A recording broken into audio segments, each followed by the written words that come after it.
Many people love to cook, but they don't know how to properly use their knives, and that causes them injury in the kitchen. So today we will be going over different types of knife skills, how to properly set up your kitchen, and what each knife is. To show our knife skills, we'll be demonstrating using an apple, a carrot, and a tomato. So first thing we're going to go over is the chef's knife. The chef's knife is the most versatile. That's why it's called the chef's knife, because most chefs use it. The parts of it are the tip, the spine, the bolster, the heel, the butt, the tang, and the edge. When you are setting up your station, you want to make sure that everything is clean, that way you don't distract yourself.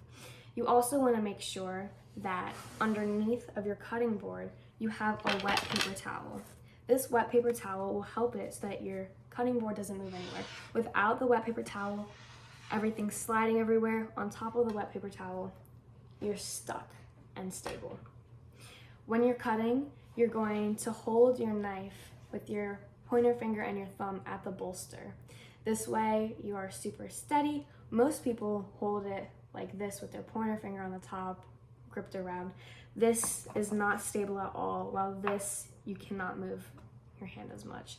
This will make it so that you're more stable while cutting, because this you could cut your fingers more easily. Next thing is you're gonna have your hand in a bear claw grip.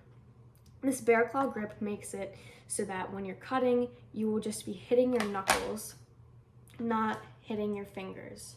When you're if you're going like this, you're gonna cut yourself. If you have a bear claw grip, you'll just be sliding up and down on your knuckles and avoiding your fingers. You also wanna be sliding your hands back while cutting on whatever object you're cutting. That way you just keep going and you don't cut your fingers at all. The next thing we're gonna be going over is how to cut. You don't wanna be chopping at all like this. That will cut your fingers as well. You wanna be sliding on this rocking motion back and forth. So the first thing that we're gonna be demonstrating is how to properly cut a carrot.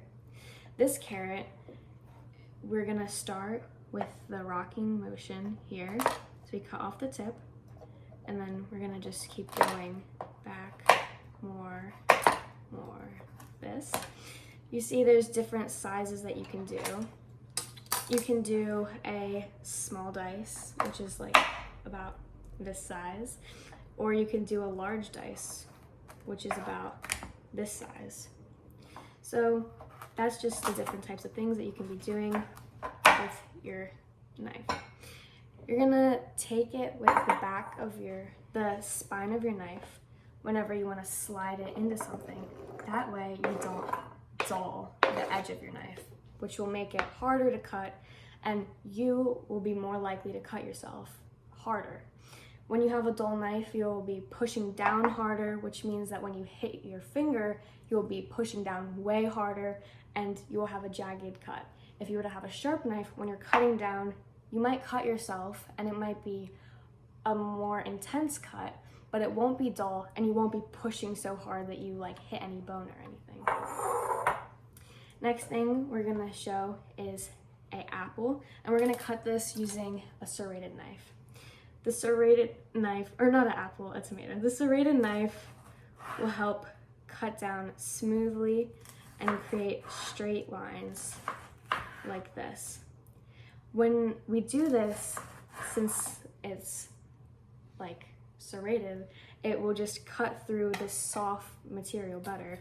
But if you were to use a chef's knife, it will push down and not make as clean cuts. The last thing we're going to be demonstrating today is how to cut, or how to peel an apple with a paring knife. Paring knives are just small little knives, so you can do small things like this. It's very easy. You aren't holding it like this, like we were doing before. You're gonna hold it with your pointer finger and thumb and peel it back like this. But it's easy to just do smaller jobs like this with a smaller knife as opposed to a chef's knife. One thing that many people don't know how to do is they take their knives and put it in a dishwasher, which will cause your knives to dull. And like I said earlier, that can cause worsened injury in the kitchen. When you are washing a knife, you want to hand wash it and be careful not to cut yourself. But if you just take your soap and wash it this way and then wash it this way, you won't dull your knife and you will have a better long-lasting knife.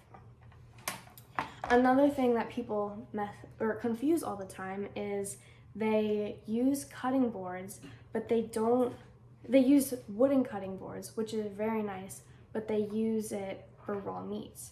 If you use a cutting board for raw meat, the juices from the raw meat will soak into the cutting board, and that can cause issues down the line, because now that raw meat is soaked into the wooden cutting board. When you wash it, it won't properly wash completely all the way out, and this will now cause cross-contamination in the future.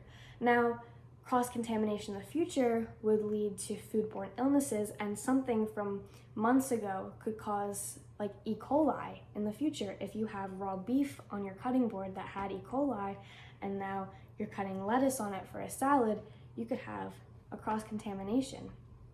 Now, that might sound scary, but if you do the proper techniques while you're cutting, you will have a great, successful time in the kitchen. And I hope that you learned from this how to cut properly and have a more fun and exciting time in the kitchen.